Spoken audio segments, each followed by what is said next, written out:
अस्सलाम वालेकुम दोस्तों, उम्मीद करता हूँ आप सब खैरियत से होंगे और अल्लाह ताला से दुआ करता हूँ कि अल्लाह ताला हम सब पे अपना रहम करम फरमाए, आमीन।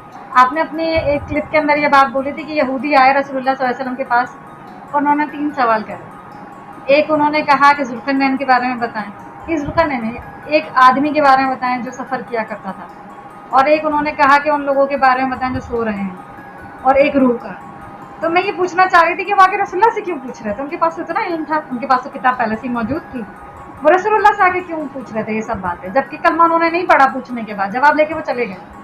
तो उनका पूछने का मकसद क्या था? असल में आपका बहुत अच्छा सवाल है कि ये लोग जो है जुल्करनैन और गार वालों के बारे में क्यों पूछना चाह रहे थे, रूह के बारे में क्यों पूछना चाह रहे थे। और भी बहुत सारे सवाल थे, अगर आप वसल्लम का उन्होंने टेस्ट लेना ही था तो उसके लिए और भी बहुत सारे सवाल मौजूद थे। वो खला के बारे में पूछ लेते, वो समंदर, वो जमीन की गहराइयों के बारे में पूछते, जो पूछना चाहिए था। लेकिन वो पूछते क्या है कि जुल्करनैन अलैहिस्सलाम के बारे में और गार वालों के बारे में। अच्छा, जुल्करनैन अलैहिस्सलाम और गार वालों के दरमियान मतलब कि कॉम्बिनेशन है क्या जो उन्होंने इन दो लोगों को सेलेक्ट किया। हाँ। असल में उनकी किताबों में इनका जिक्र कुछ भी नहीं मिलता। वो इसलिए नहीं मिलता है कि जो गार वाले हैं ना, गार वाले जो आए हैं वो आए हैं आप सल्लल्लाहु अलैहि वसल्लम से 450 साल पहले। यानी तौरेत जो है वो नाजिल हो चुकी थी, इंजील जो है वो नाजिल हो चुकी थी, उसके बाद वो लोग आए। और जो हजरत जुल्करनैन अलैहिस्सलाम का जो हमें मिलता है वाक़या, वो भी तकरीबन आप वसल्लम से 400 450 साल पीछे का ही मिलता है। 100 साल के बाद मतलब तकरीबन ईसा अलैहिस्सलाम के 100 साल के बाद के ये वाक़या है। लेकिन वो ये देखना चाहते हैं कि आप वसल्लम से 400 साल पुरानी हिस्ट्री आप वसल्लम को पता है, ऐसा तो नहीं है, हमारी किताबें पढ़कर हमें ही बता देते। तो उन्होंने कहा नहीं, हम किताबों में से नहीं पूछेंगे, हम हिस्ट्री में से ऐसी चीज़ पूछेंगे कि अगर इन्होंने हिस्ट्री वाली चीज़ हमें बता दी, क्योंकि आप वसल्लम को तो इसका इल्म नहीं हो सकता ना, कहाँ मदीना, कहाँ यरूशलेम और कहाँ पर जो है वो मारिया, जहाँ पर जुल्करनैन अलैहिस्सलाम ने अपनी पूरी एक सिटी को तरकीब दिया था, पूरी सिटी बनाई थी और अल्लाह ताला से दुआ की थी कि अल्लाह ताला इस सिटी को आबाद रखना, इस शहर को आबाद रखना। तो ये जितने भी जो शहर, जो दोनों जगह हैं, ये दोनों मदीने से बहुत दूर है और मक्के से भी बहुत दूर है। आप सल्लल्लाहु अलैहि वसल्लम ने कभी इतने दूर के सफ़र ही नहीं करे थे, जब भी तो यहूदियों को ये मौका मिला, उन्होंने कहा कि इन्होंने तो कभी सफ़र किया ही नहीं यरूशलेम का, इनसे पूछा जाए ये गार वाले हैं कौन, ये सारे मामला हैं क्या। अगर इन्होंने ये चीज़ों के सही जवाब बता दिए तो जी ये अल्लाह के रसूल हैं। लेकिन बेसिकली जैसे कि आपका सवाल है, वो अल्लाह के रसूल पे ईमान लाने के लिए नहीं आए थे। हाँ, कलमा नहीं पढ़ा उन्होंने। उनको जब इस चीज़ का पता चल गया ना कि हाँ ये अल्लाह का रसूल है, तो आपस में सरगोशी करते हैं कि हमें इस नबी के ऊपर ईमान लाना चाहिए। वो कहते हैं ये है तो अल्लाह का रसूल, ये वही है कि जो जो बात ये कर रहा है, इनकी किताबों में लिखी हुई थी ये बात। जो उनमें से एक आलिम होता है ना, वो अपने छोटे वाले मतलब जूनियर को कहता है कि है तो ये वही अल्लाह का रसूल जिसकी निशानदेही हमारी किताबों में, लेकिन मैं इस पे ईमान नहीं लाऊंगा। क्यों?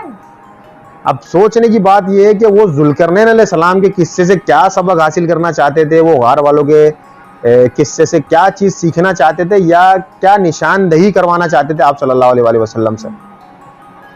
असल में दोनों जो किस्से हैं ना, एक किस्से के अंदर आपको पता चलता है कि वो डायमेंशंस, हज़रत जुल्करनैन अलैहिस्सलाम तो थे, वो 3 डायमेंशन बीइंग नहीं थे, वो 5 डायमेंशन बीइंग थे, यानी वो दूसरी डायमेंशंस के अंदर भी ट्रेवल करते थे। अब इसी तरीके से जो हमें गार वालों का किस्सा मिलता है सूरह कहफ के अंदर, जो कहफ वाले हैं यानी गार वाले जो हैं नौजवान, वो नौजवान क्या है, वो नौजवान जब एक गार में जाके अल्लाह की पनाह मांगते हैं ना, एक बादशाह से बचकर, वो एक बादशाह होता है जो कि उनके ऊपर जुल्म कर रहा होता है कि तुम अल्लाह का रास्ता छोड़ दो, नहीं तो मैं तुम्हें कत्ल कर दूंगा। तो लेकिन वो अल्लाह के ऊपर ईमान लाए होते हैं, तो वो अपनी जान बचाकर एक गार की तरफ भागते हैं। उनके साथ एक उनका कुत्ता भी होता है, वो कुत्ता भी उनके साथ भागकर उस गार में आ जाता है, और वो उस गार के अंदर अल्लाह से जब पनाह मांगते हैं ना, तो अल्लाह ताला उनके ऊपर अपना रहम करम फरमाता है और उनको एक लंबी नींद सुला देता है, जो कि 300 साल के बाद उठते हैं। और फिर वो एक पूरा का पूरा किस्सा बयान होता है कि वो बादशाह कौन था, किसने ये किया, उन लोगों को पता चलता है। लेकिन इससे इनको क्या मिला? यहूदियों का क्या इसमें क्या उनका इंटरेस्ट है? अच्छा, इनके अंदर जो इनका जो इंटरेस्ट था ना, इसके अंदर बेसिकली ये था कि वो इससे एक ऐसी चाबी हासिल करना चाह रहे थे आप सल्लल्लाहु अलैहि वसल्लम के तुफैल, क्योंकि उनको तो ईसा अलैहिस्सलाम के बाद जो नबी आए वो तो आप सल्लल्लाहु अलैहि वसल्लम ही आए। अगर उनसे पहले कोई आते तो यहूदी उनके पास जाते कि वो उनसे कोई चाबी हासिल कर लेते। उनको ये बात पता है कि ये जो अल्लाह का रसूल है, चाबियां इसी के पास है। अच्छा। जो भी चाबियां यही देगा और कोई चाबियां नहीं दे सकता। उन्होंने आके जब सवालात करे ना गार के बारे में क्या जानते, तो अल्लाह ताला फरमाता है कि इनको ये सारे हाल पढ़ के सुना दो।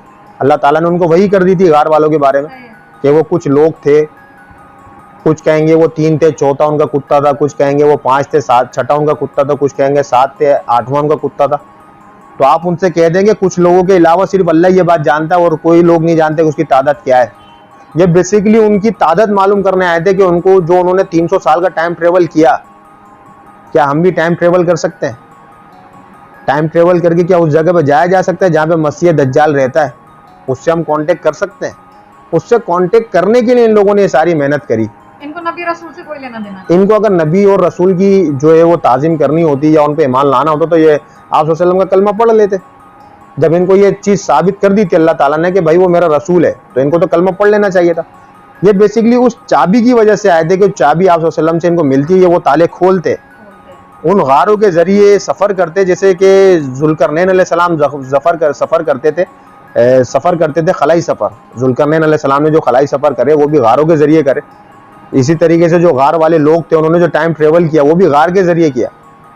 जिस तरीके से स्वाल अलैहिस्सलाम की ऊँटनी आई वो भी गार के जरिए आई, दो पहाड़ों के दरमियान। बिल्कुल पहाड़ों के दरमियान से निकल कर आई, गार में से आई, एक पोर्टल खुला, उस पोर्टल में से अल्लाह ताला ने नूह अलैहिस्सलाम स्वाल अलैहिस्सलाम की ऊँटनी को बरामद कर दिया।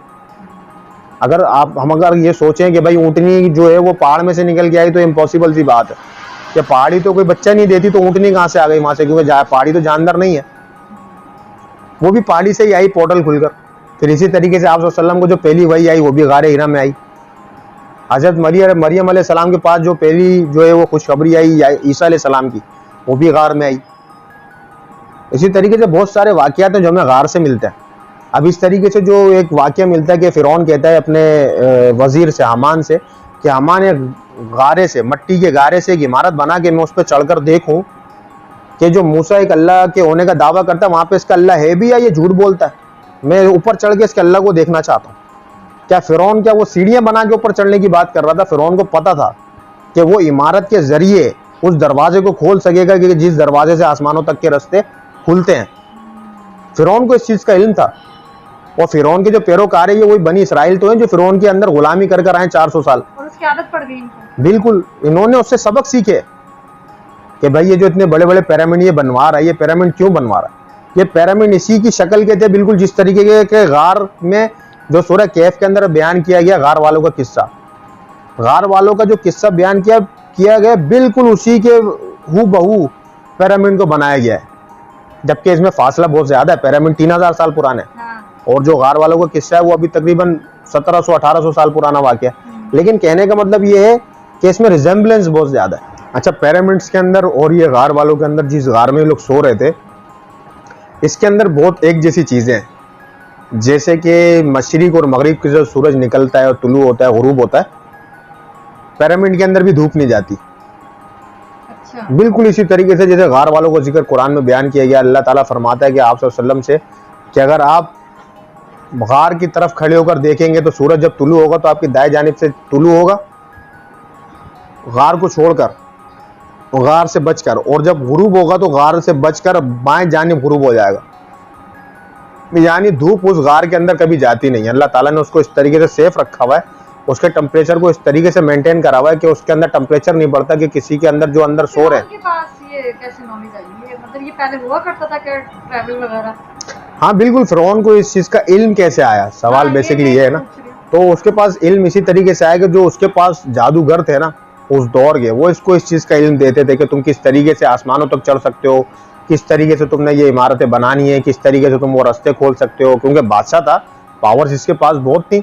इसके पास तो ऐसे जादूगर थे, जैसे उसने बछड़ा बना दिया।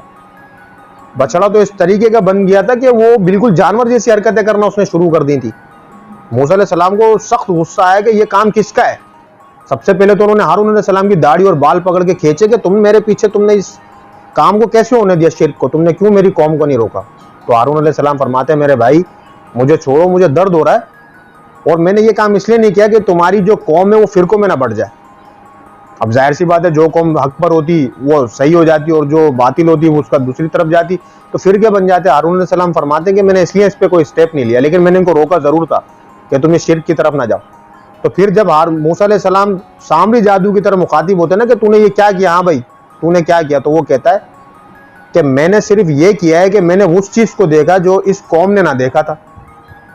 मैंने रसूल के पैरों की मट्टी को उठाया और इस बछड़े पे डाल दिया। यानी उस मिट्टी के अंदर वो ऐसी पावर्स थी कि वो बछड़ा तो था, उसने हिलना जुलना शुरू कर दिया था। अब सोचने वाली बात है, अगर वो सिर्फ एक सोने का बछड़ा ही था तो मूसा अलैहिस्सलाम उसको जलाकर रेजा रेजा करके क्यों पानी में बाते? बिल्कुल सही बात, सोना तो जलेगा नहीं, कितना भी सोना अगर जला भी दे, वो पिघल भी गया, अगर आपने उसको पानी में डाल भी दिया तो उसका मकसद नहीं बनता बात का। यानी उसको जलाकर खत्म करने का मकसद ये था, जो जान उसके अंदर आ गई थी उस जान को मारना मकसद था। मूसा अलैहिस्सलाम ने उसकी जान को खत्म करके उसके टुकड़े टुकड़े जर्रा जर्रा करके उसको पानी में बहा दिया। जिस तरीके से हिंदू अपनी आखिरी रसूमात को हल करते हैं, वो भी इसी तरीके से करते हैं, जलाकर उसकी राख को पानी में बहा, उनकी रसूमात पूरी हो जाती है। वो उसी चीज को फॉलो करते हैं जो मूसा अलैहिस्सलाम ने उनको अपने बछड़े का उनको करके दिखाया था कि ये तुम्हारा खुदा है, तो इसके साथ देखो ये हुआ। सही। तो ये इस तरीके से उस दौर के अंदर ये लोग बहुत आगे पहुंच चुके थे। फिरौन के दौर के अंदर ये लोग पिरामिड के जरिए बहुत बड़े बड़े काम करते थे। अब हमें नहीं पता, वल्लाह आलम, हो सकता है कि ये मरीख पे भी जाते हो या चांद पे भी जाते हो। फिरौन का ये कहना कि मैं इस इमारत पर चढ़ के मूसा के रब अल्लाह को देखना चाहता हूँ, तो उसके दिमाग में ये चीज़ कैसे आ गई कि मैं इसके ऊपर चढ़ के अल्लाह को देख सकता हूँ? क्या उसको ये नहीं पता थी ये जो इमारत है 300 मीटर या 400 मीटर से ज़्यादा ऊंची नहीं है? तो आसमान तो हमारे बहुत ज़्यादा ऊंचे अल्लाह ताला ने बनाई, ये चीज़ तो फिरौन को भी पता थी। जो पिरामिड जैसी चीज़ बनवा रहा है, तो अल्लाह को मानता ही नहीं था, तो खुद को खुदा कहता था ना। हाँ बिल्कुल, वो खुद को खुदा कहलवाता था। लेकिन जब अल्लाह ताला ने मूसा अलैहिस्सलाम और हारून अलैहिस्सलाम के जरिए उसको पैगाम भिजवा दिया ना, तो वो कहता है कि ये मूसा जो है ना, नाउजुबिल्लाह, ये जो है ना झूठ बोलता है और ये पागल हो गया जो मुझे रब की बात करता है, क्योंकि मैं तो किसी अल्लाह को नहीं जानता, मैं तो किसी रब्बुल आलमीन को नहीं जानता, मैं तो सिर्फ ये जानता हूँ कि मैं खुदा हूँ। और चलो मैं इनकी बात को अगर एक तरीके से मान भी लूँ, चलो इनका कोई खुदा भी है, तो मैं तो देखे बगैर तो ईमान नहीं लाऊंगा। जैसे कि वो एथियस्ट कहते हैं ना, एथियस्ट तो कहते हैं कि वो उनका जो बानी है, मेरी नज़र में तो फिरौन ही इनका पानी है, क्योंकि एथियस्ट भी यही कहते हैं कि हम रब्बुल आलमीन को नहीं मानते, तो फिरौन भी यही कहता है। यानी कि सोच चलती आ रही है ना। बिल्कुल, फिरौन कहता है कि मैं रब्बुल आलमीन कौन है मैं तो नहीं जानता, मैं हूं तुम्हारा खुदा, मुझे मानो, नहीं मानोगे तो मैं तेल में तुम्हें तलवा दूंगा। तो इसी तरीके से वो इमारत बनाने का कहता है, इमारत बनने वाली होती है या तैयार हो चुकी होती है, अल्लाह ताला उसका टाइम आ जाता है, अल्लाह ताला उसे गर्क कर देता है।